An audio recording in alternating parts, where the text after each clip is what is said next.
Ngayon papalapit ang pagsalubong sa Chinese New Year, marami na namang dumaragsa sa Binondo, Maynila para mamili. At syempre, ang patok na patok dito yung mga pagkain Chino na talaga namang swak sa busa at panlasa ng maraming Pilipino. Samahan niyo ako sa food trip na ito sa Binondo.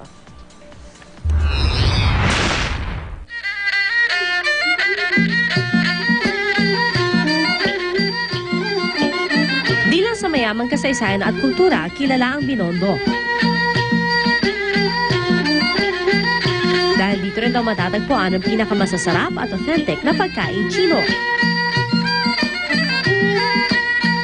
At habang papalapit na ang Chinese New Year, nagsama na rin ang mga foodie at turistang bumibisita sa Chinatown.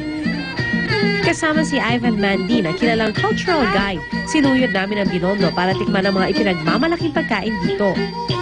Siyempre, hindi makukumpleto ang isang trip to Binondo at Chinatown kung walang kainan. Kaya eto dito tayo sa Sincerity. Wow! Dito sa restaurant na ito, matitikman ang original Chinoy recipe na halos 6 na dekada na ang tanda. It was started by my grandmother. Tapos ngayon pinasaw na sa dad ko, sa siblings niya. And then now, sa generation naman namin magpipinsan. So yun yung parang authenticity ng mga dishes namin. Binabalik-balikan dito ang crispy fried chicken na masarap daw kahit walang sauce. Masarap niya. Malasang-lasa. At makatas. Oo, ito yung tipong masarap siyang kainin sa bahay. Pero okay lang dito. Kahit na sa restaurant ka, feeling mo nasa bahay ka pa rin. First time ko namang natikman ang oyster cake na gawa sa harinang mula sa kamote at talaba. Sabi ni Ivan, kailangan may konting hot sauce, may konting mansoy, tsaka chara.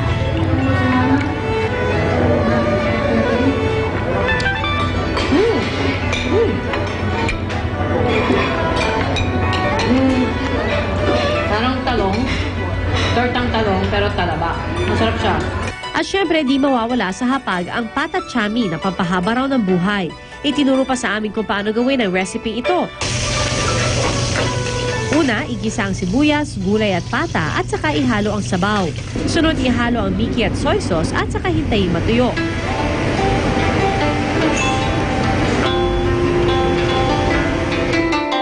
Perfect naman para sa malamig na panahon itong pampainit na fishball soup. At syempre, di kompleto ang kainan kung walang dessert. Ito ang kanilang almond jelly na very sweet. Usually sa mga Chinese restaurant, ito talaga yung dessert.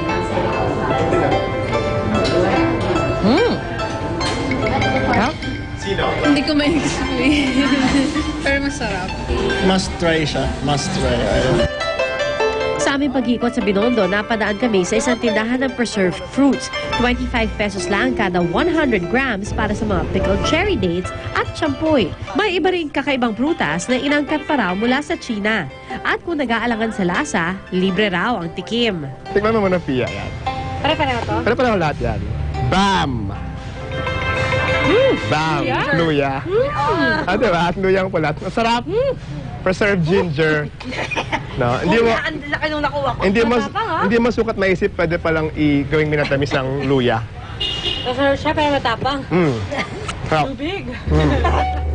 Bago matapos ng araw, dumiretso na kami sa aming last stop, itong tindahan ng pasalubong.